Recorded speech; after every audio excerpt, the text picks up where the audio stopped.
Hello, wonderful people. I hope you're having a fantastic day. I am still sick. This flu or this new COVID, I refuse to get a COVID test. I've never gotten a COVID test my whole life. I don't let my kids get COVID tests. I just don't trust anything related to the, I'm going to try something new today. I'm going to take a little break from politics. Not because there isn't any material. Trust me, there's enough material to span a million lifetimes, I'm sure. But I want to talk about America's greatest threat. You know, it's not Russia, not by a long shot. It's not even China or even Israel. It's our own government. The greatest threat to Americans is the United States government system, and it has been for a very long time.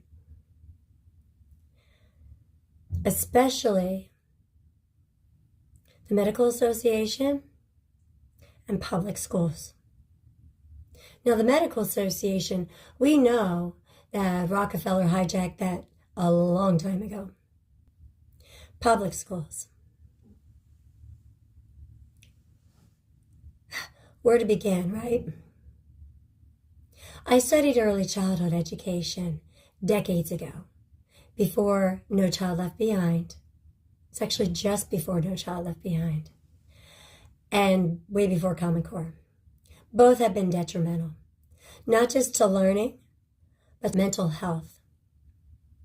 In fact, the mental health epidemic amongst our children, it's due to public school. It's mainly due to public school. Of course, it also has a lot to do with Hollywood, the music industry, and all the grooming industries like modeling, pageantry, beauty, fashion. They're all grooming industries that are destroying our children's mental health. But mainly, it's public school. I did the math. Children spend most of their waking hours in public school. Public school is the greatest influence on children today. And that's mainly because mothers have abandoned their posts. Women needed financial independence. They did, because they were oppressed for so long in this country. Did you know at the turn of the 20th century, a husband could kick his woman out of the house, throw her on the streets, lock her out of the house, keep the kids, or even sell the kids? It was allowed. And then, of course, we all know about lobotomies and how women were being put in institutions. So yes, women needed financial independence. But that's not what happened in our nation. They didn't just pursue financial independence. They abandoned their families.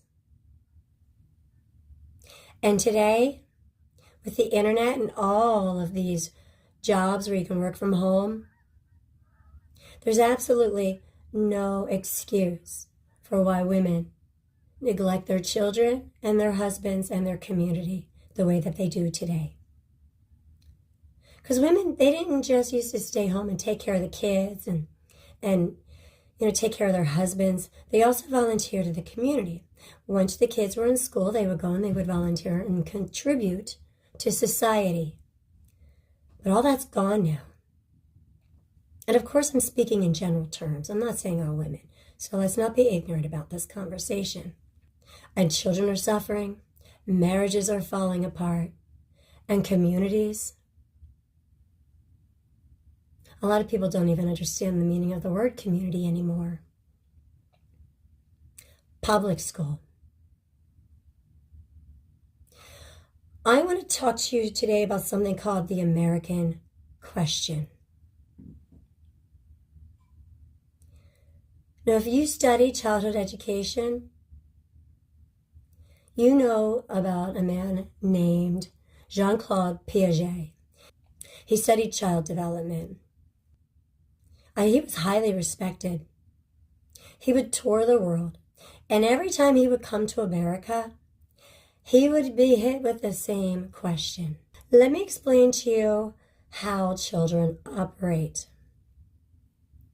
Every 45 minutes approximately, Children need a break. This boils down to the nervous system. This is physiology, friends. This is not opinion. None of this is opinion. This is all based on facts. Their nervous systems, after 45 minutes, if they don't get a good 10-minute break to reset, to rest, their bodies start to release toxins. And public schools are not giving children sufficient breaks throughout the day. In fact, some of these classes exceed 45 minutes. When I was working in 5th grade, special and general education assistant, the 5th graders' math block was an hour and 10 minutes long without any break at all. And remember, they need 10 minutes of rest. So when you hear teachers say, oh, well, they get up and they walk around and we play games. No, that's not the same. And I guarantee you no teacher is letting these kids play games for 10 minutes in the middle of a math block that's this long. This is like a college course. It's incredibly inappropriate. And even with these classes that are 45 minutes long, these kids might have a few minutes, maybe 5 in between, to rush to their next class. It's not rest. It's not a break. So every day, all of our kids, their bodies are being filled with these toxins. Some children can handle it better than others, especially girls. You know, girls can sit for longer periods of time than boys can. I'm telling you now, public school discriminates against boys. It discriminates against all children. It discriminates against childhood, but especially boys. You know, this whole lie that we were fed starting maybe like 10 years ago that boys and girls are pretty much the same. You got to think about why they would spread a lie like that. I think one of the main reasons is to protect the public school system and this agenda that they have, because this is all intentional, trust me. And for any teacher who doesn't know all of what I'm sharing with you today, they are either ignorant or totally corrupt. Either way, they're complicit. It's been well established. Everything that I'm sharing with you today, these aren't revelations, this isn't new. This is all well established. And for all those people who want to declare that public school teachers aren't respected, that they aren't paid well, that's another lie. Teachers are paid very well, everywhere throughout the nation. They have the best health care. They have tons of paid holidays. They have so many benefits. And their retirement package is just extraordinary. Did you know that teachers are paid more than police officers and firefighters, and they work a fraction of the time? They have their summers off. So anybody that's complaining about teachers being underpaid, don't even listen to them. Like I said, they're either ignorant or corrupt. And if it's a teacher complaining, shame on them. We have seen in the past teachers protesting over salaries, but rarely. I've only ever actually seen one case of teachers protesting for what's best for the children. And that was in Washington State when teachers protested due to lack of sufficient recess. And that's the big one, friends. Recess. The removal of recess. Everybody has been brainwashed to believe that recess is just a little break in the day for them to play and get exercise. That's a huge lie. This is one of the biggest lies. Public school. And the American question. Common Core. The standards of Common Core are disgusting. If you've ever checked out the Common Core website and you looked at all the standards, the curriculum that teachers have to cover in one school year, it is so inappropriate. It is essentially cramming. Common Core is cramming. That's why children aren't learning. The standards are out of control and they just keep increasing. Common Core needs to be abolished nationwide. And if your state is still using Common Core, you gotta act now. Don't wait. Go to your board meeting and present them with all of the facts that I'm going to bring here to you today. Because our kids are suffering. They're dumbing our kids down, and it is all by design. Obama will likely go down in history as one of the worst presidents in the United States of America, because not only did he socialize medicine, which I'll get into later, but he installed this Common Core system that has just been so destructive and harmful. And we know this, again, this isn't my opinion. The report cards come in year after year after year, and they prove everything that I'm telling you here. The standards are so high that there is no time for breaks or recess. And again, this is all by design. Recess. Why is recess so important? I can list 25 reasons just off the top of my head of why recess is the most important time of a child's day. Let me tell you something. It has been proven that the most important thing for child development and education, okay, because child development, we're talking about the whole child. There are different parts to the whole child.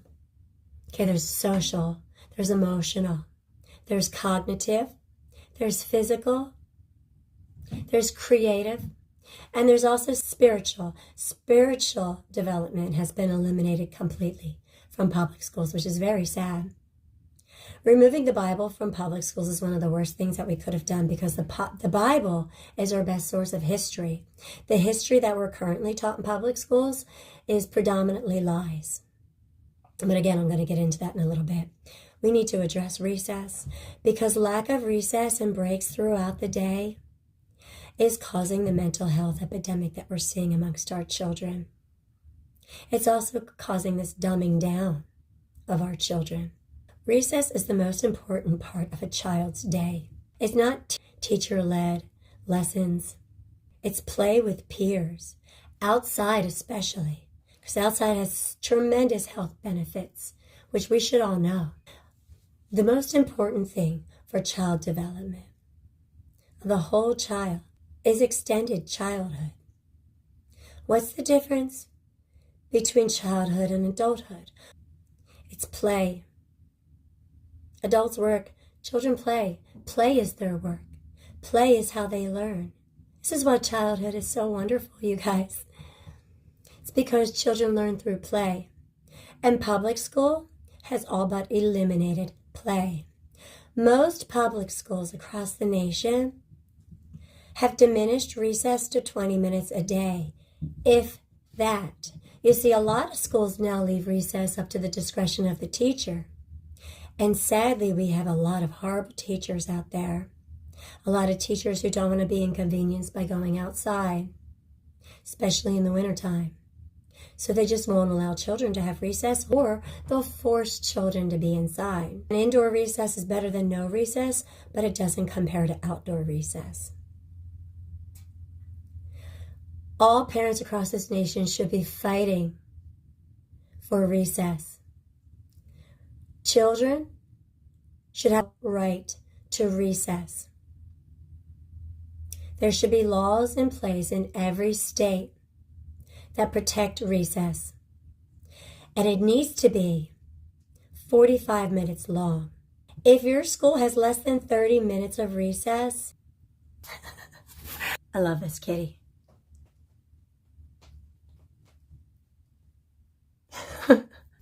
I don't understand how people can't love cats. Anyway, now listen, I'm going to read off this list to you. The most important thing for child development is play. And public schools are removing play. They're removing this vital component to education. And we need to do something about it. Remember, these teachers and administrators, they work for the children. Teachers and administrators work for the children and then the families in their communities. That's who they work for. They don't work for the state. The state doesn't even pay them. The state just administers the money. We pay them.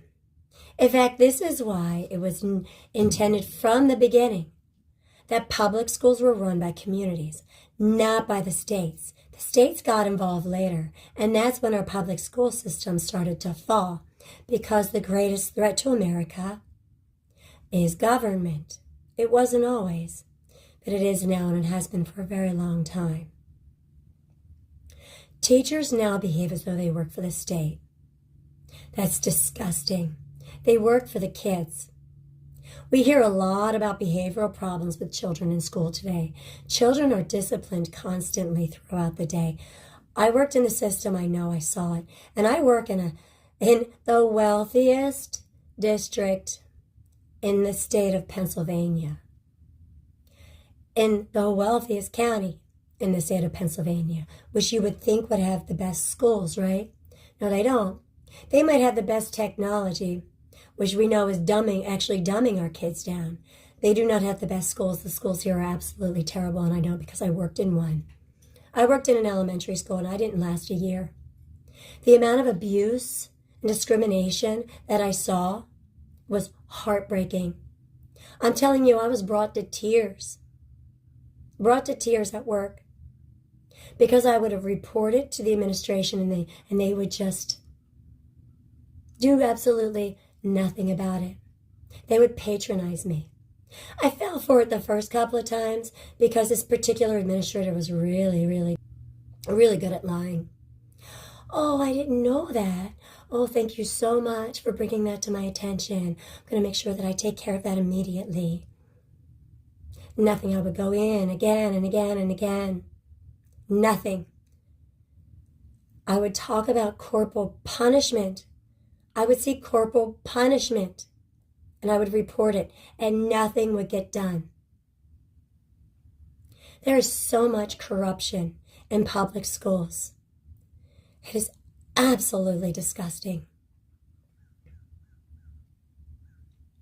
And until parents step up and start taking their roles seriously, our children are just going to continue to suffer. I mean, we can talk about IEPs too, individual education plans. What a scam. Half of them probably aren't even necessary. I had my son evaluated for speech, and they came back with this ridiculous IEP, saying, oh, his speech is fine, even though even his own teachers don't understand him a lot of the time, and his peers make fun of him. They say his speech is fine, but he has problems with time management and organization. So we're going to give him an IEP. Shouldn't that be the teacher's job? Shouldn't the school, if they're going to set these policies for these kids to follow, shouldn't they be providing them with the skills that they need to follow these policies? You have to have an IEP to help a child organize. Give me a break. I knew of a child at the school I worked at that had an IEP that wasn't even provided for her by the school. She was given it because her mother complained so much. They didn't want to listen to the mom complain anymore, so they put the kid in the special ed class. And I'll tell you what, the special ed classes, that's the best education a child can get. So I know why this mother did it, this teacher did it. Special ed class is what teaching used to be. There's lots of breaks and accommodations for the individual, whole child. There's one-on-one education, small class sizes. Yeah, if you can get your kid in special ed, you want to do it. Because that might be the only way that your child's going to learn in this totally corrupt public school education system.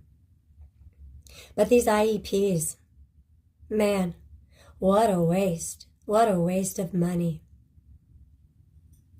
And they allow for a lack of accountability as well. For the teacher, they protect a lot of teachers. But recess is the biggest problem. And we've known the benefits of recess since the 1800s, folks. Our policymakers know. They know. And if your school is still using Common Core, then you know that your state government is totally corrupt. The Department of Education is totally corrupt and or ignorant. Regardless, they're unfit and they're complicit in these crimes. And they need to go. You need to get rid of them. You need to start appointing people who are fit. And you need to hold these teachers and administrators who are abusing children and adhering to this broken system that causes mental health problems. You need to hold them accountable. They need to go too. And these post-secondary schools, these colleges and universities, what a joke. What a joke. I'm telling you, a lot of teachers, they're there for the paycheck and the benefit. They're there because it does pay so well.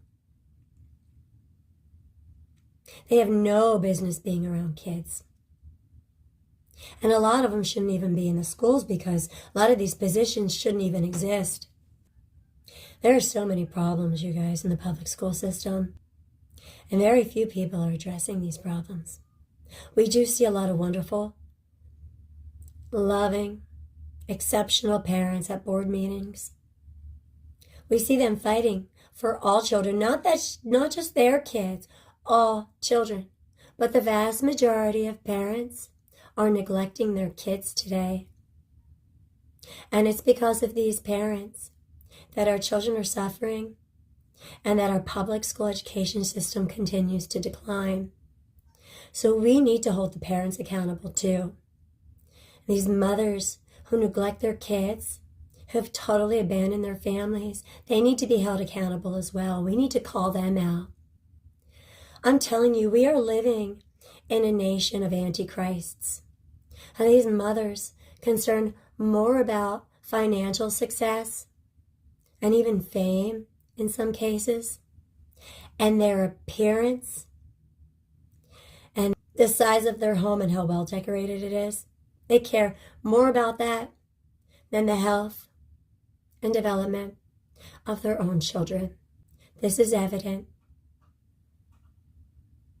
This is evident throughout our nation. And moms need to be held accountable. Dads do too, but let's not pretend that fathers are the ones who raise children. They do in some cases, but generally speaking, that's the mother. And that's because the nature of females. And again, with this whole agenda that men and women are equal. It's such a lie. Anybody who's taken a physiology class will tell you it's a total lie. Women are more nurturing, period. Yeah, it is our responsibility to raise and nurture our children. And we are failing. Women, we're failing our kids, we're failing our husbands, and we're failing our communities. And as a result of our neglect, big government stepped in and is playing the role of mom. And they're playing the role of abusive mom. And our kids and our nation is suffering. It's declining rapidly. I'm going to list you all the wonderful benefits of recess. Please, take this seriously. Take this very, very seriously. I'll tell you the most important things that we need to focus on as Americans are all these dirty politicians, medical field, and education.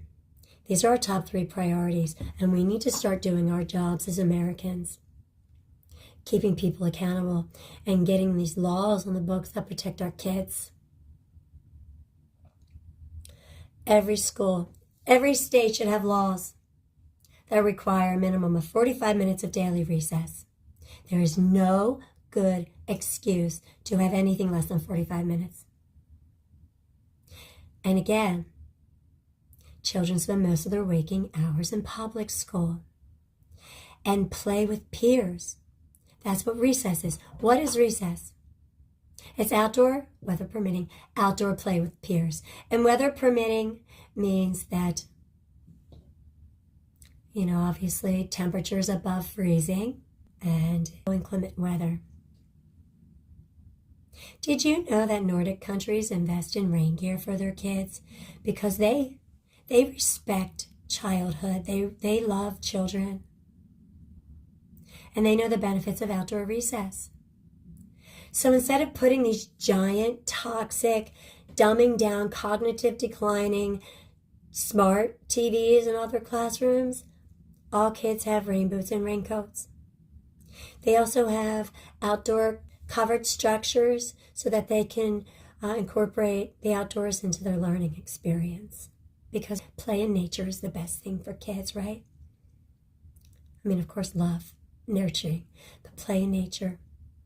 We know the effects of screen time on children's brains. We've known this for a long time. We also know that AI causes cognitive decline as well. So if your school has incorporated AI, you need to stop it immediately and get it out of your schools because it's going to hurt your kids. It's going to be even worse than Common Core, I guarantee it. It also causes suicide too. There are several cases of suicide in the United States already. Teen suicide because of these AI chatbots. So make sure that you're going before your board and you're telling them that you do not approve, you do not consent of AI being incorporated into the education system. You make sure that they do not bring it to your school. And if they already have, you make sure you get it the heck out now. I'm telling you, this is all by design. And the fact that all these teachers are going along with all these terrible policies that are harming kids and even leading to suicide, these teachers are complicit and they need to be held accountable. Because for a lot of these teachers, they're so corrupt that unless it's a school policy that they're going to be held accountable for and disciplined for breaking, they're going to continue the abuse. I witnessed a guidance counselor. This is why I left. I truly believe that God puts you in places for a reason. And I believe God put me in this elementary school for a reason. So that I could witness the discrimination and abuse of children. It's widespread. The widespread discrimination and abuse of children in public schools. There was a child in 5th grade, a boy, who was diagnosed with autism and ADHD. See, he had had an IEP the previous year, but the parents were greatly disappointed with the way that the IEP was handled, so they removed the IEP the following year, and this was the year that I worked with this child. I was in this child's math class. This child needed a lot of help. And I'm telling you again, this is a math class that was over an hour long. It was approximately 2 hours long.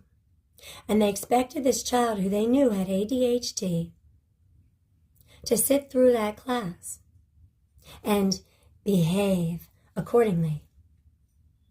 And he struggled every day. And every day he was called out in front of his peers and humiliated by his teacher for his behavior. So much so that the kids, they started to really dislike him. It was heartbreaking. I offered my services. See, I was in that room to collect data for a child with autism, collect data and help this child to focus when he needed to redirect him occasionally, which wasn't often. So for the most part, I sat in that class and I really didn't do much except just collect data. And I'm telling you, this child had mild autism. He was very, very capable child. Just occasionally he would zone out. But again, you couldn't blame any child for zoning out who's expected to sit through a process of formal learning. So I approached both teachers saying, I'd like to start a reward system for this child who is struggling, this child with ADHD. And I would be told by the guidance counselor and the head teacher that since the child didn't have an IEP, that by law, we weren't allowed to help him. Can you imagine that? And I would remind them, no, I am a special ed and a general ed assistant. is actually it falls within my job description to help this child. Plus, I'm here already. And the child's seated right next to my desk in the back.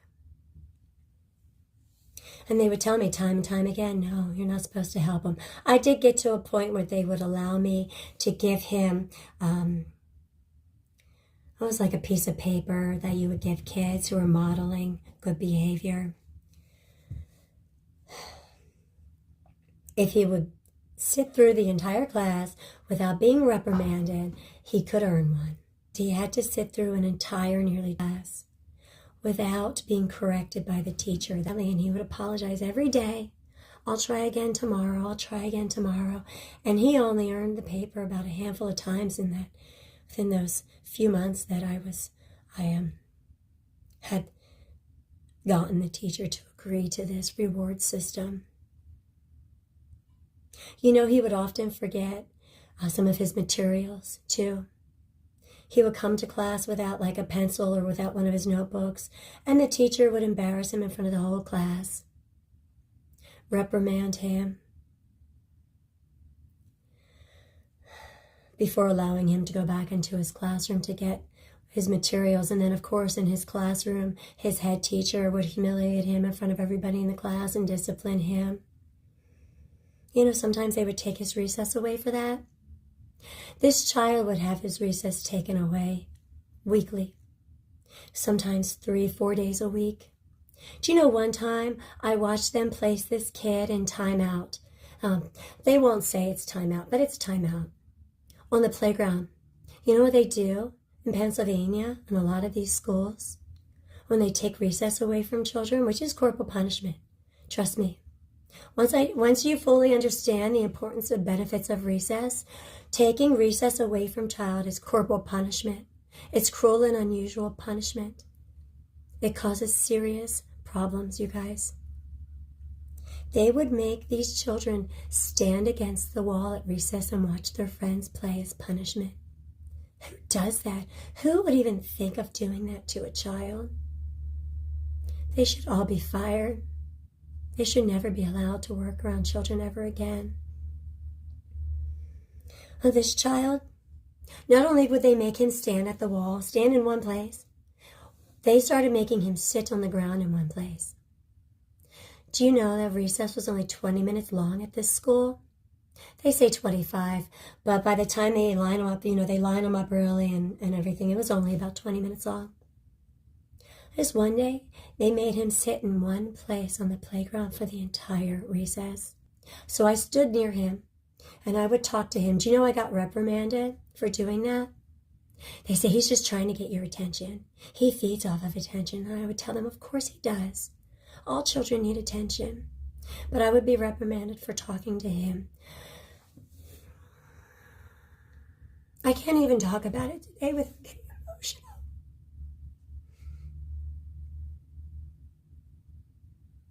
These women are disgusting, and they are in public schools spread throughout our nation, and they are getting away with abusing our children, and nothing is being done about it. And these superintendents, they do nothing about it.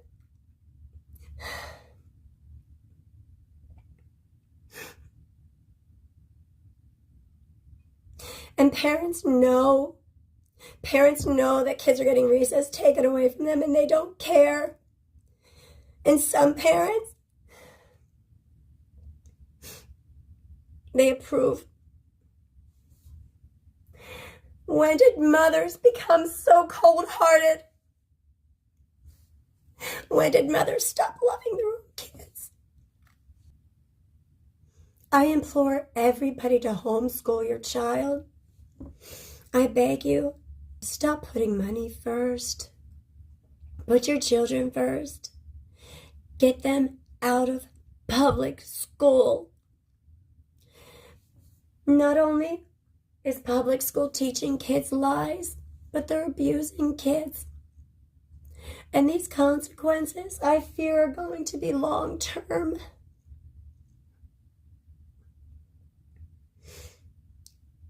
Public school's so toxic, you guys, especially these PSSAs. If your state has these standardized tests, the toxicity levels in these children, it's so high that you can feel it. The entire environment is so toxic, you can feel it. And it's even felt by the younger grades. In Pennsylvania, we have PSSAs that start in 3rd grade. Opt out of these standardized tests, you guys, especially these PSSAs. They're so harmful, and they're written for high school and college kids, by the way. They're not even appropriate for children. But we would have, during PSSA week, I remember this little 2nd grader, sweetest little boy. We were walking down the hall during the PSSAs. And the environment, it was so toxic. These little ones, even the little ones, were affected. He said to me, Miss Jenny, because you're not even allowed to talk in the hallways in this school in Pennsylvania. Can you imagine? Kids get into trouble for talking in the hallways. He whispered to me, Miss Jenny, am I going to have to take the PSSAs next year? And I told him, I said, honey, no child has to take the PSSAs. If you don't want to take the PSSAs, you tell your mom and dad that they can opt you out of the PSSAs. You tell them you don't want to do it, and all they have to do is they have to just write a letter to the school, okay? I reassured him, and I could see the anxiety, and I could hear it in his voice. And these public schools teachers, you know who they blame for this mental health epidemic? They blame the parents. And yeah, you know what? When it boils down to it, parents are complicit, but it's happening at public school. It's happening under the watch of these teachers and administrators. Public schools causing this mental health epidemic, anxiety, depression, self-harm. Do you know how many kids I see biting their nails, chewing on their fingers, eating their own flesh because they're so stressed out in public school? And how these teachers can work in this environment year after year after year without fighting for these kids just because they want to keep collecting that paycheck and collect those pensions. I am telling you, there is a special place in hell for teachers and administrators, just like these dirty politicians. And Judgment Day can't come soon enough.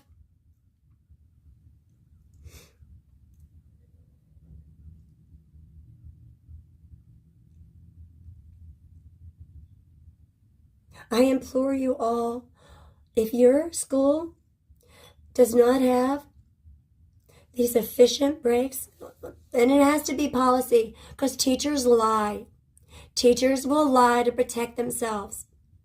If your schools do not have policies for breaks every 45 minutes and sufficient recess, which at a minimum, if they don't have a half an hour, you get your kids out of these schools as fast as you can.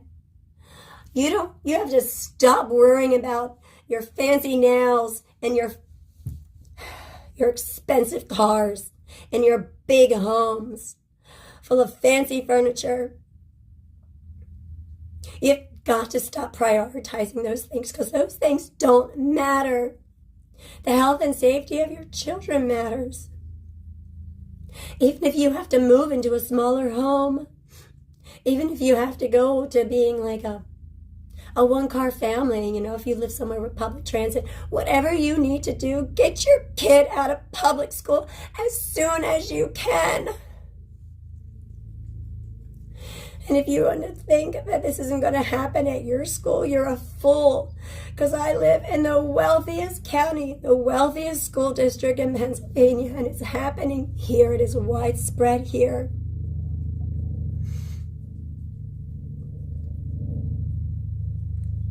Please homeschool your children.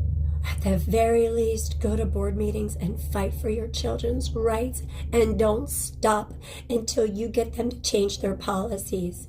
Don't stop. And we need to eliminate Common Core nationwide. What Barack Obama and that administration did, and what all the subsequent administrations have done, is appalling. It is just, they should all be in jail. We need to eliminate Common Core. We need to opt out of PSSAs and eliminate these standardized tests as well.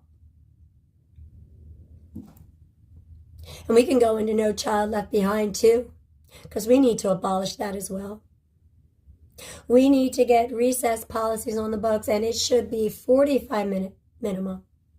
And that's not just my professional opinion. That's the American Academy of Pediatrics as well. Let me read this to you. So, what is recess? Recess is child-led play with peers, outdoors, weather permitting. Child-led play with peers. That means that the teachers or whoever has recess duty, they are not to interfere unless there is a serious health implication, unless the child is at serious risk. Otherwise, they're just supposed to be eyes on the playground. This is child-led play. Let's be very clear about that. With peers. So all these unfit administrators and teachers who say, oh, we don't have time for recess, just let your kid play after school. It's not the same thing. Child-led play with peers. That's what recess is. So let's be sure we know the definition. Benefits of recess. Higher levels of physical activity at recess were related to better reading skills. And what do we know about the reading skills of America? Well, the report card came out. American public school kids are illiterate. Illiterate. Physical activity is linked to improved overall health and better sleep. Child-led play with peers teaches negotiation, cooperation, conflict resolution, boosts creativity, boosts problem-solving skills, increases executive functioning, relieves stress that can build after 40 to 50 minutes of structured learning, improves mood, helps learn emotional regulation, improves impulse control, helps them to learn decision-making, helps them to learn how to follow rules. It helps them to control their actions. It fosters compromising. It fosters working out disagreements. And we have a big problem with that today, don't we, friends? Look at our nation. Look at the adults in our nation today. They cannot work out disagreements. Look at Democrats and Republicans today. Increases engagement and motivation in the classroom. Now again, the American Academy of Pediatrics research project concluded that recess plays a crucial role in child development and should not be withheld for punitive or academic reasons. Period. Ever. No excuses. There is no compromise in that whatsoever. It is never to be withheld for any reason, ever, period. Why? Why is the public school system, why are the Department of Education throughout the nation ignoring the science? Why? This is all intentional. This is by design.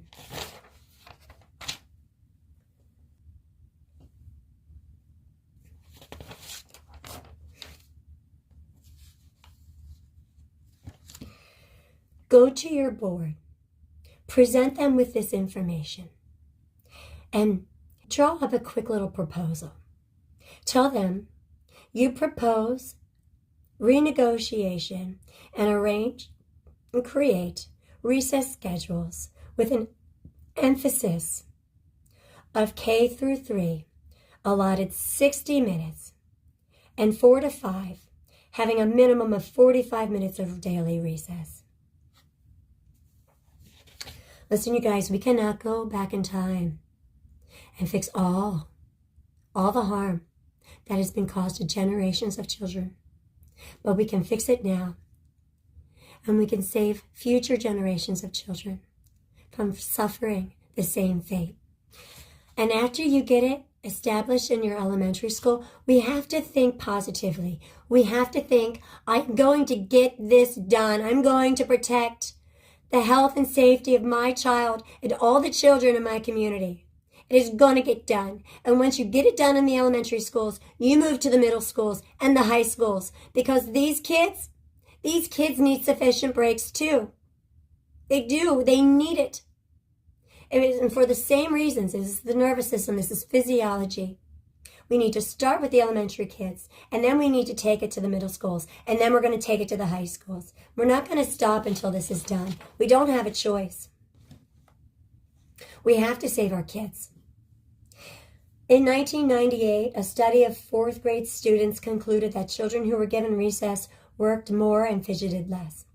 Anthony Pellegrini, former professor of educational psychology at the University of Minnesota, wrote in a 2008 paper, "Some devalue recess because they assume it to be, as they assume play in young children to be, a waste of time. Time that could be otherwise spent more efficiently spent." This is ignorance. That view is ignorance. And parents only have that view because teachers and administrators have been lying to them. Because politicians who dictate policy, who have no business being involved in education, lie to the public. There is no theory or empirical evidence to support this ignorant point of view. The counter-argument that recess is good is backed by a large body of empirical research. And again, I'm telling you, this research goes back to the 1800s. A 2009 study of 8 and 9-year-old children concluded that daily recess led to better classroom behavior.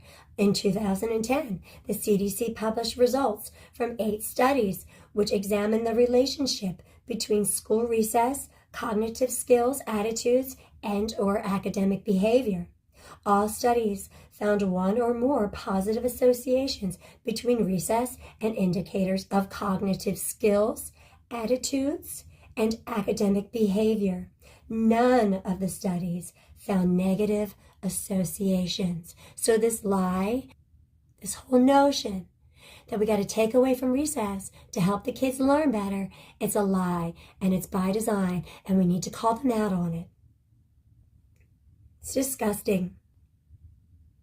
More recess means more learning. It means smarter, well-adjusted, healthy kids. As a teacher, I always said, health and safety first. And health includes mental health.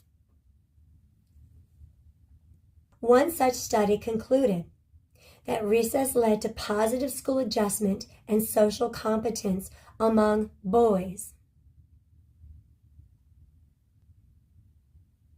And what we're seeing in public schools today, we're seeing a lot of the consequences in boys. We're seeing them in girls too, but especially in boys. All the children that I was independently assigned to at this school, listen, I was supposed to be just 5th grade special ed and general ed, but I was so great with working with kids. They had me working with children in autism. In 5th and 6th grade, they had me working with children in kindergarten, 2nd grade, 3rd grade, and 4th grade.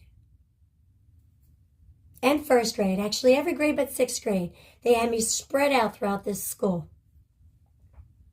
And they were all boys whom they either declared were emotionally disturbed or what have you. It was all boys. Public school discriminates against all children, but especially boys. I honestly believe, I think public school plays a major part in school shootings, friends. It is causing serious psychological harm and delayed development, especially in boys. So one such study concluded that recess led to positive school adjustment and social competence among boys. Furthermore, a 2016 study found young boys who spent more time sitting and less time playing did not progress as quickly in reading and math.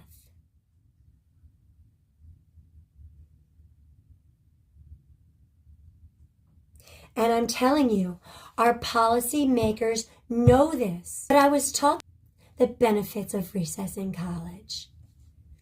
They have no excuse. They are simply unfit. That's why we need to share this. We need to share this, friends. Please share this. Both the Council on Physical, and you know what? I'm going to make a whole separate video with just the facts, without, all the backstory and everything else. If you don't want to share, the emotional aspect of all of this, at the very least, share the scientific facts. We have to save our kids, and we really need to save the public school system too. Both the Council on Physical Education for Children and the National Association for Sport and Physical Education recommend the physical education classes not become a replacement for unstructured playtime at recess.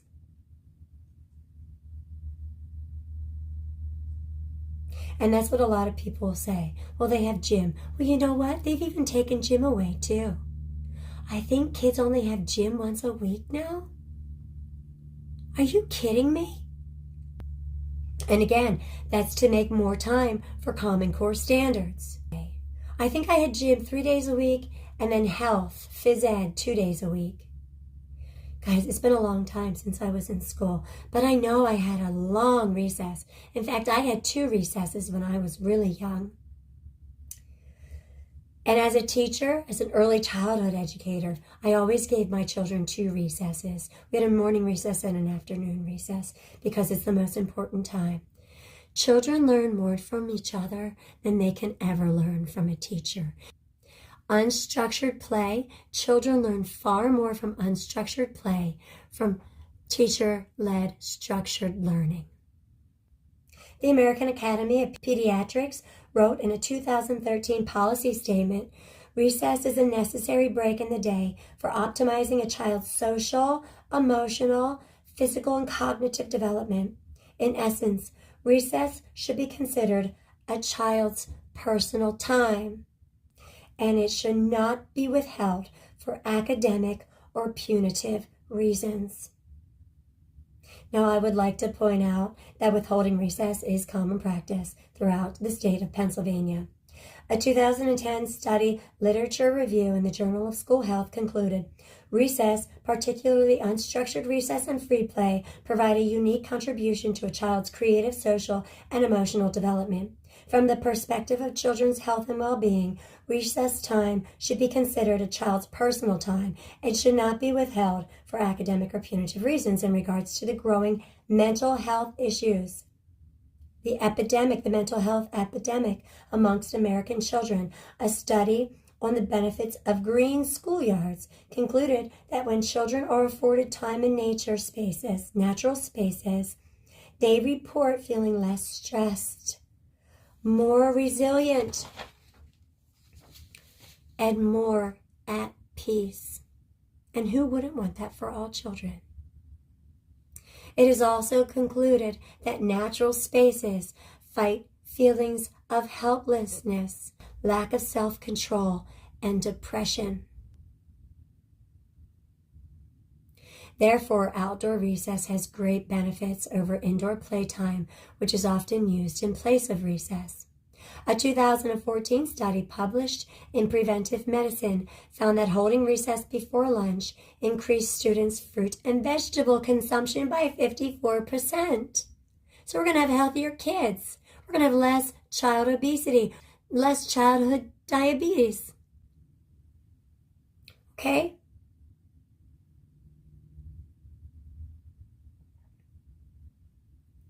And these studies are just a sampling of the many that prove that recess is an integral part of child development and education. Now, I implore you, take screenshots of this and go before your board, present them with this evidence, and see what they do. If they do nothing, get rid of them.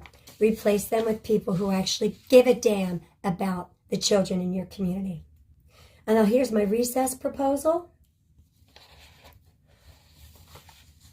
And I suggest that you create a similar one, because they're going to want this. You know, they're going to have a million excuses as to why they're not going to implement these changes into their policy. So actually have like a physical proposal to give them, right? And after you present all this to them, tell them that you look forward to their answer at the next board meeting. Otherwise, I guarantee you they won't do a damn thing about it. So, what is recess and why is it so important? As an educator, I define recess as a scheduled, well-supervised, yet unstructured, which means not teacher-directed, outdoor free time for the whole child to learn and develop through play with their peers. The whole child refers to all areas of the human child's development and learning: emotional, social, physical, creative, and cognitive. The Center for Disease Control defines recess as regularly scheduled period in the school day for physical activity and play that is monitored by trained staff and volunteers. It is not dictated, it is just monitored. During recess, students are encouraged to be physically active and engage with their peers in activities of their choice at all grade levels, kindergarten through 12th grade. Okay, and that's in quotes. So the CDC recommends recess for all children. And our society treats teenagers as adults. They are children. They are still technically children. And we need to respect them and treat them as children. Recess is the most important part of a young child's day. Early childhood education and development, because it provides children the opportunity to learn and develop naturally in all domains in a way that is not possible in a classroom setting. Okay? That's why recess is the most important part of a child's day. You cannot have this level of learning and development in a structured environment as directed by a teacher. You cannot. You will not have all of these benefits in the classroom as directed by a teacher.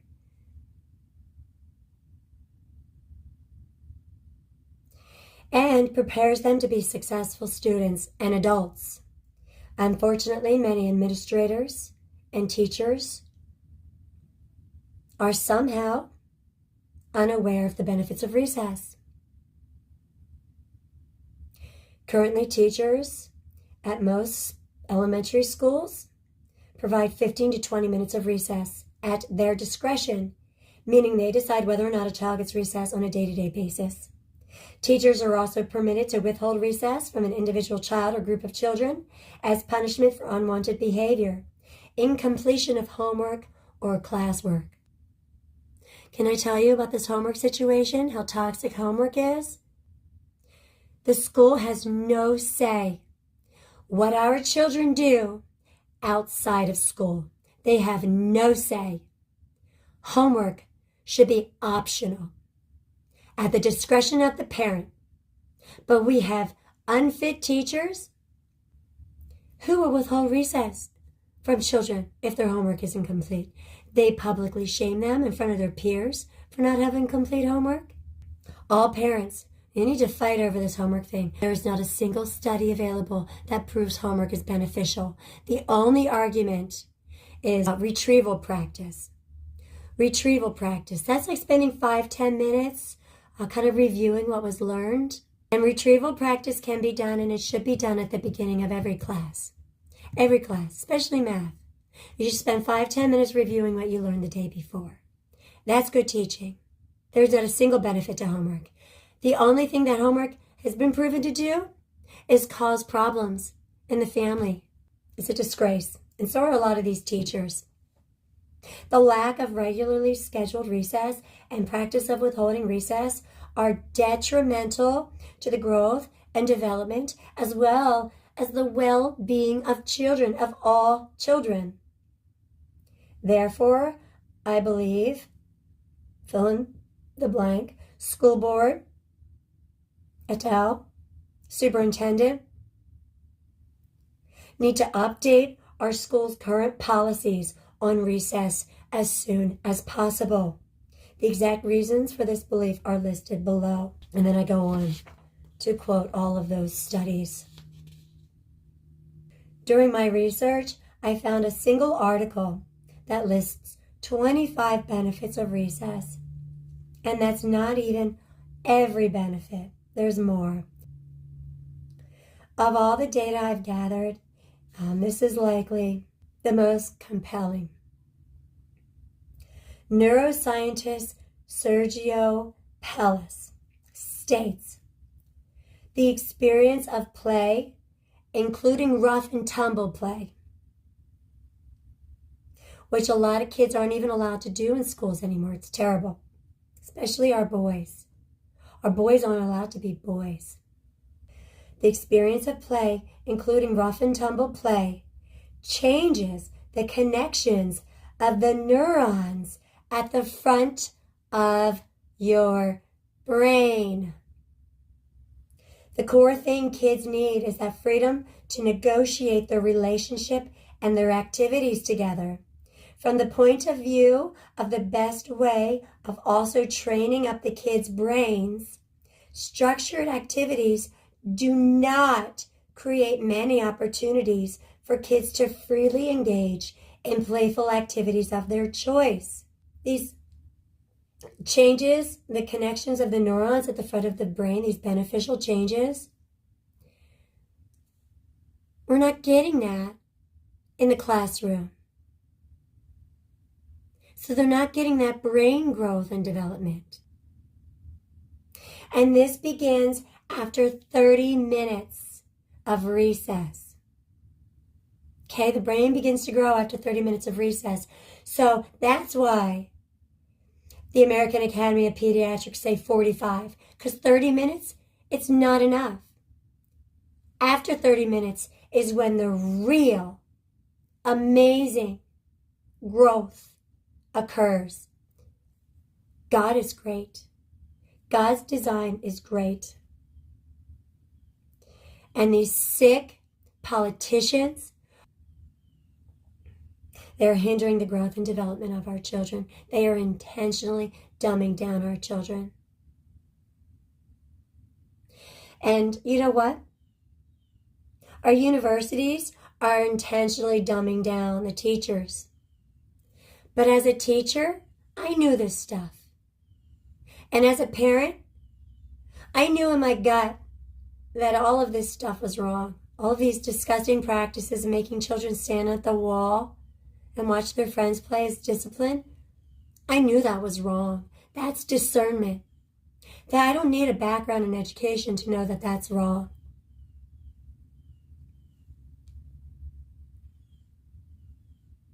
So, you know what? We don't need to blame the board members. We don't need to, if a superintendent doesn't know, they're completely unfit. No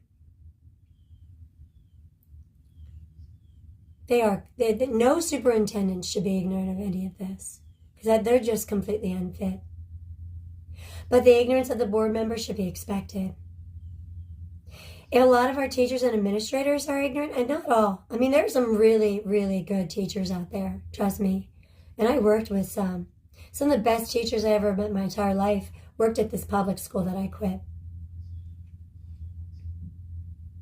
But only one teacher that I talked to in that entire school, and I talked to a lot of people. You can imagine, if you picked up on my personality by now, I'm very outspoken. I talked to a lot of teachers, especially the ones that were withholding recess. And even after I informed them, they didn't change their ways. But I'd say 90% of them didn't even know. So why do we have so many unqualified teachers and administrators? It's because our colleges and universities are absolute garbage. And it is by design. They're dumbing us down on purpose. Back to Pellis. Playgrounds work well for younger children who are more content to play alongside each other. Children become more interested in interacting with their peers when they become 3 or 4 years old. And by the time a child is 5, the majority of play is social. There's different stages of play. There's first is independent play. Real little ones, they just play alone. And then there's side-by-side play, where they'll sit by a peer, but they'll play independently. And then there's mirrored play. They'll sit next to each other and they'll kind of mimic each other's play. And then they start to play together. Play is the most important component of learning. All teachers should know everything. They should be fully abreast into every aspect of play. But they're not. The use of resources like playgrounds should be encouraged in a strategic manner, taking into account the age and predilections of individual children. As much as possible, children should be encouraged to make their own decisions about how to use such resources. So we can't have teachers standing over there nitpicking these little kids. Oh, don't do that. Oh, be careful. Oh, they might fall. They might get hurt. Yeah, I hope they get dirty. I hope they get little bumps and bruises from time to time. That's part of development. Don't hinder it. All teachers should be doing is make sure that there are not any kind of serious injuries that require like an ambulance, you know? Otherwise, teachers need to keep their mouths shut and their eyes open on the playground. That's it. The Sergio Pellis article is titled Improving Brain's Executive Function in Child's Play. I'm starting to lose my voice again, so I'm going to have to end it here. I'm going to leave you with some references and some graphical features that you can incorporate into your recess proposal. If you have any questions, please put them in the comments. I am more than happy to help everybody on this mission. And I'm going to keep you informed as to any progress at my own school. God bless you. I love you. Keep being honest. Keep being brave. I'll see you next time. Bye-bye. The American question.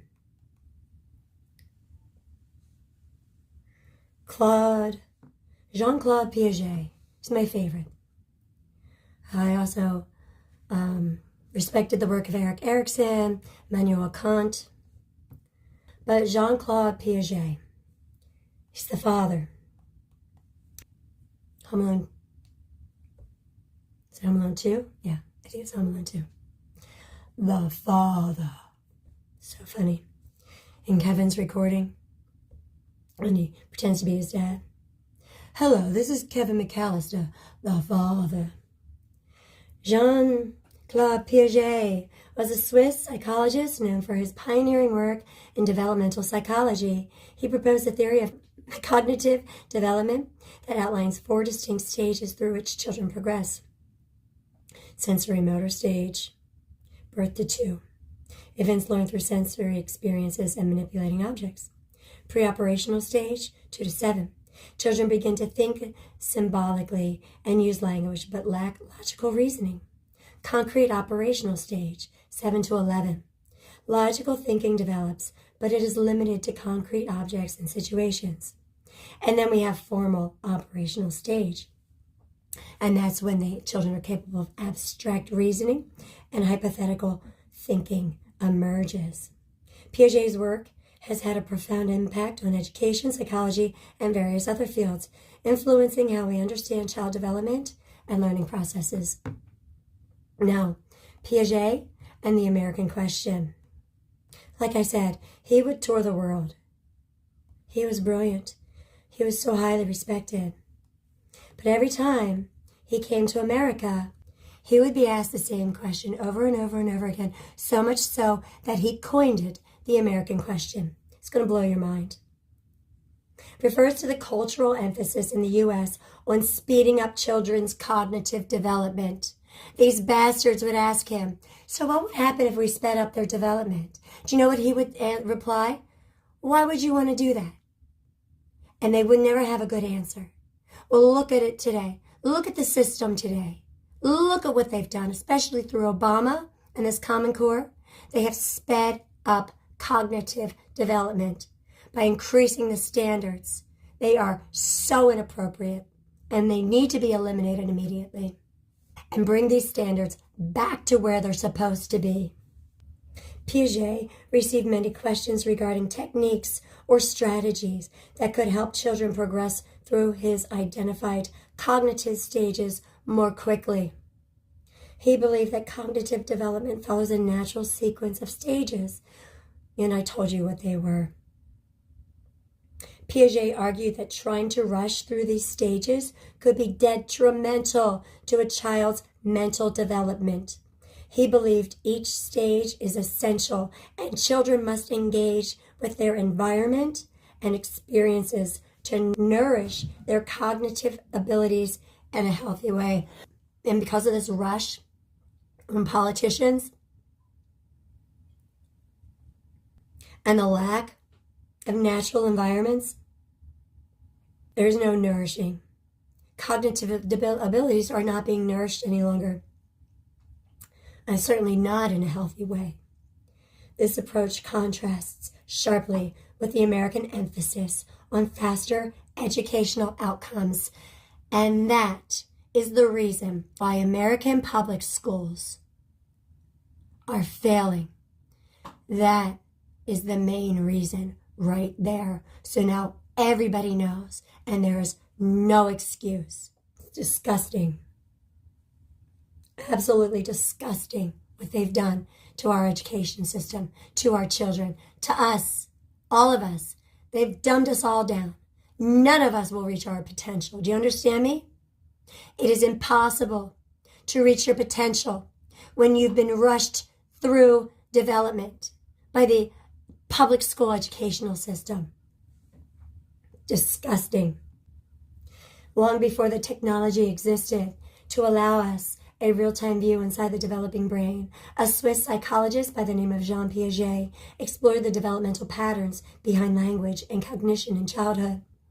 As one of the most influential developmental psychologists of the 20th century, he was a prolific writer and a pioneer in giving a developmental context to the human tasks of thinking and learning.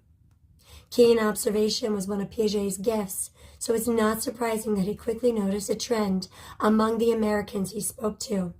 It was a question that took on many forms, but always focused in from the same viewpoint. The query became so common that he referred to it simply as the American question. After presenting his work, a detailed framework displaying how perception and cognition evolve as a child matures, Piaget could count on an American raising the question, yes, but how can we get them to do it faster? The question must have been exasperating to a man who seemed to relish the slow percolation of thought. And again, it is known that the best thing for child development and education is prolonged childhood. And American politicians have rushed children through childhood. And that's why we are ranked one of the lowest nations in education. This was a man who regularly wore hobnailed hiking boots even to work, because the walks he took in the foothills of the Alps to mentally untangle new concepts were so common. He practiced what he preached. That's why he was so smart, because all that time he spent out in nature. Child psychologists, and this is why we see Nordic countries that are ranked in like the top 5, why they're so intelligent, because their kids spend so much time in nature. Child psychologist Dr. David Elkind recalled once playing hooky from a conference in California, leaving the planned event to enjoy the beauty of the nearby beach instead. Upon his arrival, he found Piaget had slipped out of the conference as well, explaining to his friend that he had retreated to the beach on the track of an idea, because sitting there and being lectured all day long isn't the way that kids learn. It's not even the best way for adults to learn. This meandering process of understanding was reflected in the Piagetian theory that the mistakes children made in intelligence tests did not actually indicate an inferior intellect. The errors simply indicated they were at a different point on the path of thought, and this is why standardized tests are total garbage. Not only are they a waste of time and money and resources, but they actually have negative effects on our children, negative consequences on our kids, and they're meaningless. Asking Piaget if there was anything Americans could do to help their children move along more quickly must have landed about the same as asking if there was any way he could shorten his daily walks. Why would they want to do that, friends? You think about that. Why do our dirty politicians want our kids to move through stages of development more quickly? It doesn't make any damn sense. Piaget ultimately responded to the American question with an earnest counter-question. Is it a good thing to accelerate? Piaget conceded that perhaps children were capable of performing tasks earlier, but questioned whether that was the most desirable end goal. He was reintroducing the eternal question of whether education's value is simply in its product alone, or also in its process. Or perhaps more pointedly, whether we can truly have a product at all without that messy, time-sucking process. It's fitting that Piaget's work itself demonstrates the need for that long and winding road. His early research methods wouldn't pass scrutiny by today's standards, and the work he spent decades of his life producing certainly cannot stand alone as a final product in the 21st century. His errors were not a sign of lesser intelligence, simply that the science was at a different point on its journey. Piaget's work shattered preconceptions and started the rough-hewn phase of a sculpture that scientists have spent decades refining with more precise tools. Piaget died in 1980, but the American question endured, as did the Piagetian response from many who doubted whether speeding up necessarily equated getting ahead. And I think now we can certainly answer that question. We see the result of speeding up development and trying to force these age-inappropriate standards on our children. For the 4 decades that have followed, it seems the American question has become the American experiment. How can we get them to do it faster? This experiment has been most widely documented in kindergarten. Some teachers and parents have observed that in pushing content down, many staples of early childhood were simply being pushed out. And the reason I got into early childhood education is this, and a lot of people don't know this. There's so many truths hidden from us, friends. The most important time in child development is between birth and age 5. So it is essential that they get a great head start in their education. And that means ample opportunity to play with peers. It is the most important thing you can do for a child's education development. So, it is very sad to say, but they removed most of the important components of early childhood education. My classroom, we would have centers. We'd set up different areas, right, of play. All these different areas. There was very, very little instruction throughout the day. I think once a day we would sit the kids down just to practice some writing skills. Never used a worksheet. If your child goes to a preschool that has them using worksheets, that preschool does not know what they're doing. That is not good. Young children should not use worksheets. They shouldn't even be using them in kindergarten. So, sand tables, water tables.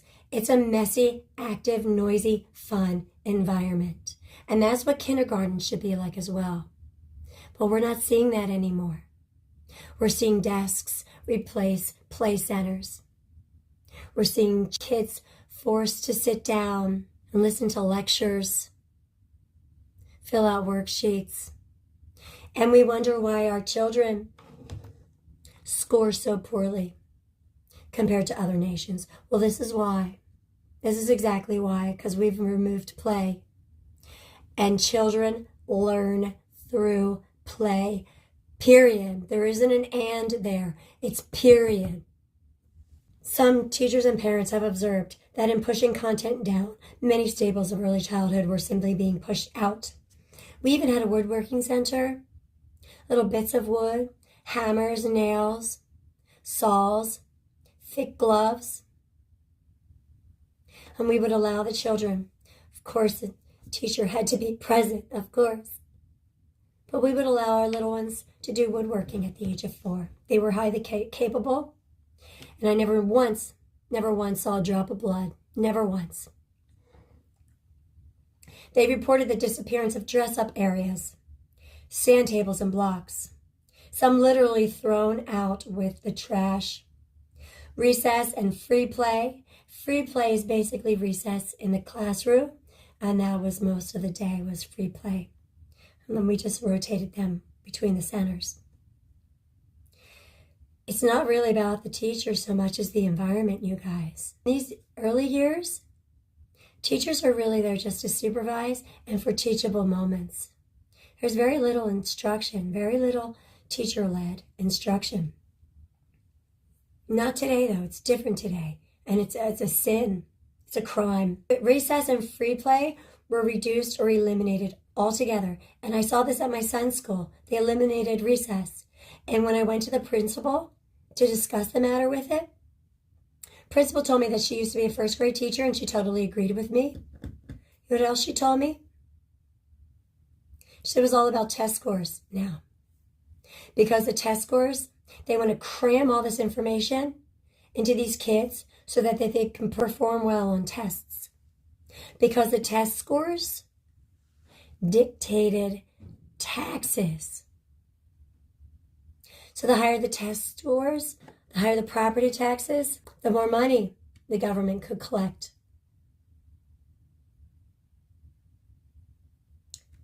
So there's that little aspect I want to throw in there too.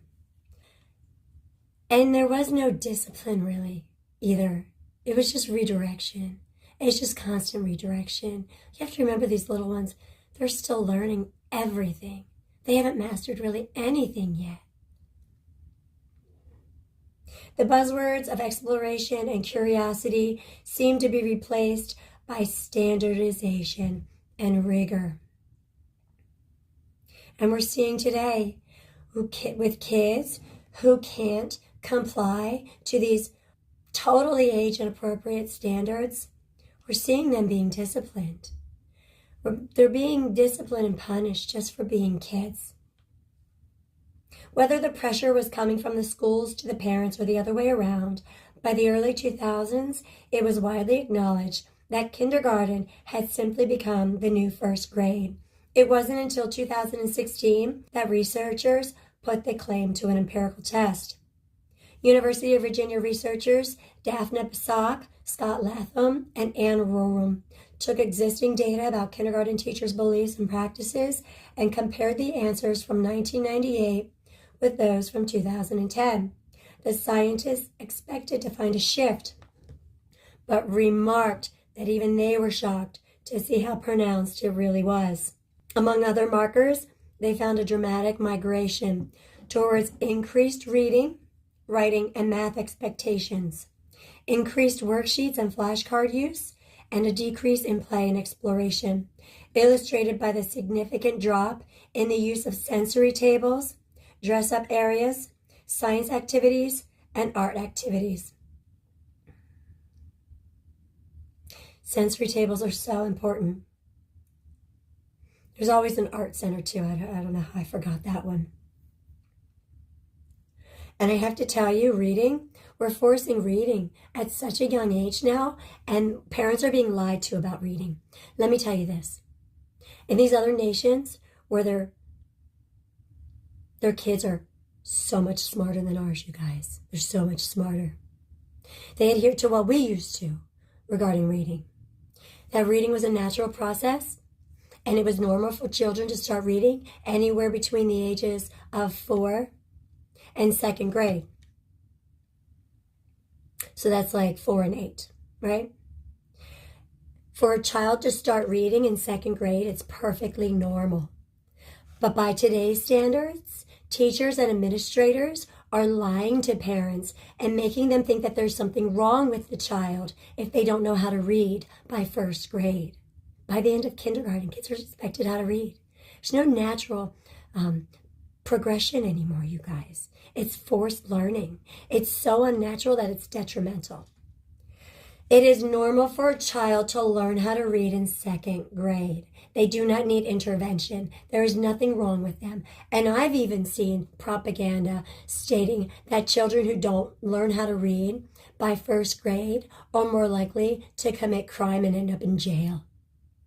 It's disgusting what these politicians are doing, and it needs to be stopped. We need to stop it now. Clearly, learning and play do not have to live a mutually exclusive existence, as Dr. Basak commented in reflecting on her team study. It certainly doesn't have to be an either-or scenario where academics crowd out everything else. But I worry that in practice, this is what is happening in many classrooms. And this was almost 10 years ago. Can you imagine how bad it is now? Piaget's question comes ringing back. Is it a good thing to accelerate? Perhaps what has been observed in this American experiment is exactly what he was warning against when he answered the American question. If accelerating means throwing out the foundation, who does it actually benefit? Who benefits by a retarded nation, you guys? Dirty politicians, dirty tech billionaires, dirty corporations, pedophile financiers and bankers. Who is truly benefiting by the cognitive decline of our children, by the decline in the mental health of our children? The oppressors. The ones who don't want us questioning what they do. The ones who just want us to fall in line.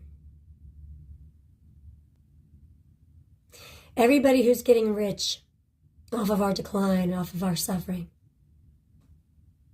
And they need to be held accountable. And every last administrator and teacher and board member, every last civil servant who refuses to change policy and put the best interest of the children first, they need to be fired. I have provided you with all the tools you need. Please go before your board. Talk to your teachers. Make sure that the teachers know and put it in writing. Write a letter to the teacher and the principal stating that they are not to withhold recess from your child for any reason whatsoever. And if they don't know how to discipline your child, that they are to call you. And that together you can come up with an appropriate solution. And I'm telling you, a lot of times these children shouldn't even be disciplined.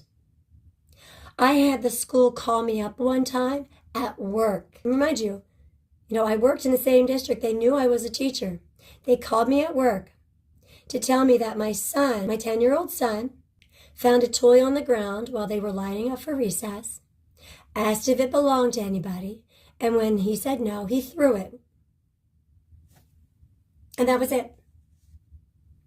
And they felt it was necessary to call me at work to tell me this.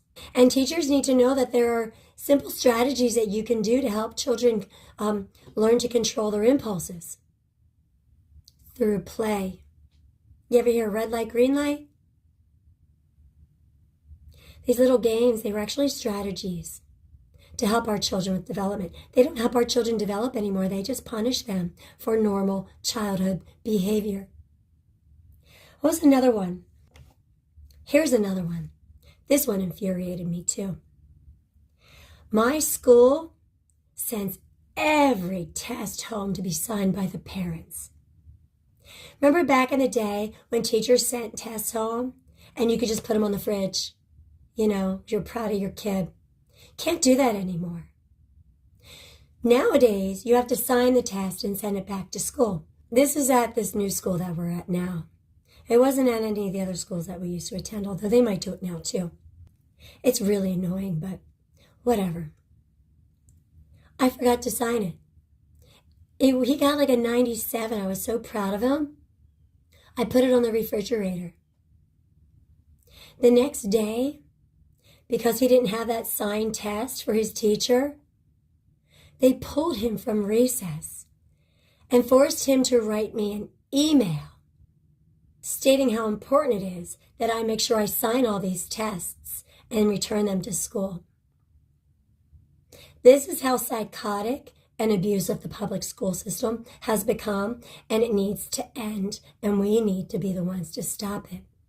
We need to make sure that they get these policies on the books, because if it's not a policy, they're never going to change. If there isn't any kind of discipline for them, they're never going to change their abusive ways.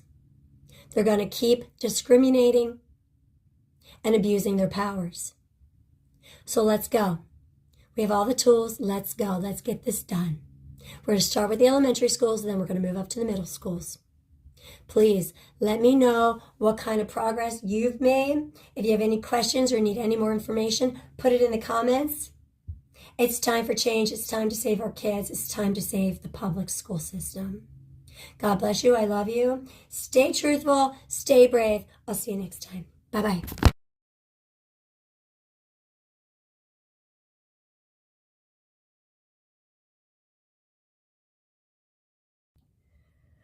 So this is the plan that I finally was able to get this child's head teacher to agree to. And this was after working with the principal and the vice principal about it as well. It's absolutely ridiculous that I had to jump through hoops just to get this simple plan in place. This includes bringing all required materials the first time and showing respect to teachers and classmates.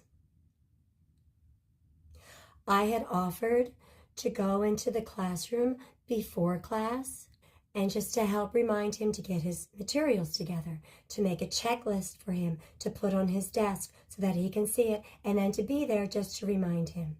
His teacher refused to do this for him. She said he should know better by now. He's 10. This is a 10-year-old child. They wouldn't allow me to go into this classroom and help him remember to get all of his materials together. This is how sick these teachers and administrators are. I have seen the same practices in 4 separate school districts in Pennsylvania. It is the exact same thing no matter where we go. It is disgusting, it is widespread, and it needs to stop. I could go on and on. You know, this is one thing about me that the school didn't like also. I'm a note taker. I took notes every day throughout the day. I have books full of notes, and I worked at this school for less than 1 year. So like I told you, after 40 to 50 minutes of instruction, toxic stress is produced. When we experience this stress, our bodies release toxic chemicals. Okay, this is physiological. You can't stop this from happening. This is just the natural process of the human body. And every teacher should know this. Every administrator who doesn't know this should be fired. They are unfit. Emotional reactivity. Recess reduces stress and anxiety. And I'm telling you, I saw countless kids who were stressed and anxious in this school. Research from the 1800s shows people learn better and faster when their efforts are distributed rather than concentrated. And what we have in public schools throughout the nation because of Common Core is concentrated. All efforts are concentrated. We are cramming information into these kids every day, all year long, year after year. Work that includes breaks and downtime proves more effective than working in long stretches. So why do they have a 2-hour math block?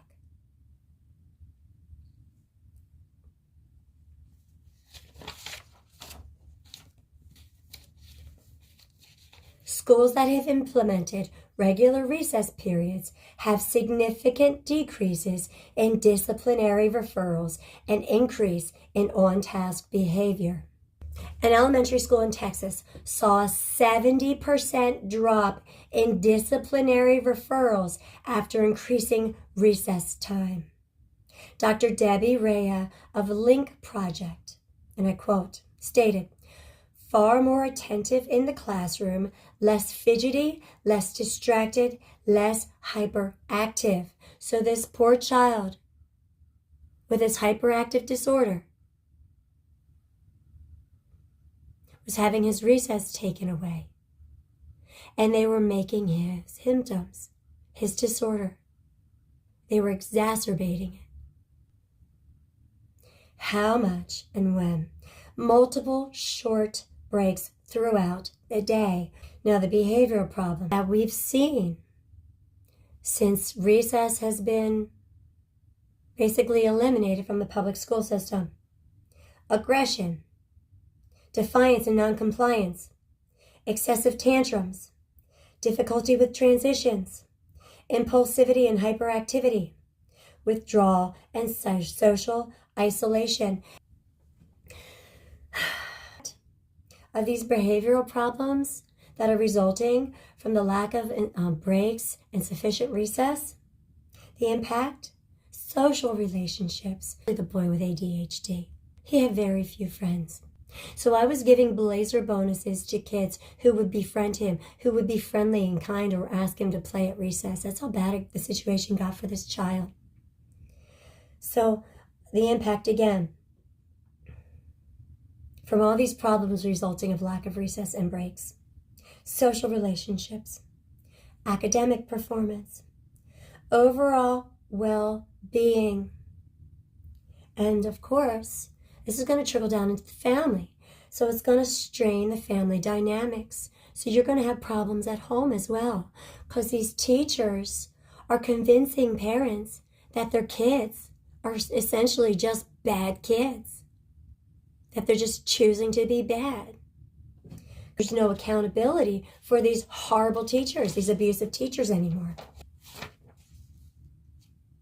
And for those teachers who just don't want to be burdened with recess, so they don't even provide it, the Journal of School Health found that children who had at least one daily recess period of more than 15 minutes had better teacher ratings of classroom behavior.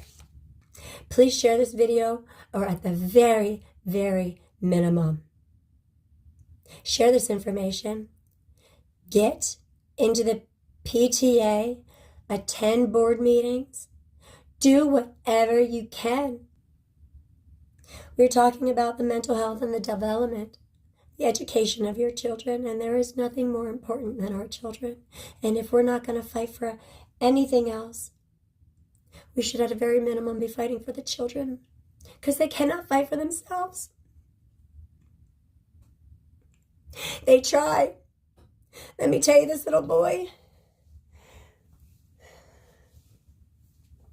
with ADHD and autism, he would try to fight for his rights. On my last day of work, for whatever reason, I felt the need to leave my classroom. It was like a quiet moment. None of the kids needed help, and I just got this overwhelming feeling to walk out into the hallway. So I did. Trust your gut, people. It's not your intuition. It's the Holy Spirit. And when I walked out into the hall, this little boy was out there with this guidance counselor. They were actually leaving their classroom across the hall the same time I was leaving mine. And this is not a coincidence. There's no such thing as coincidence. There is divine intervention. And I heard her say to this boy, "You don't have any rights.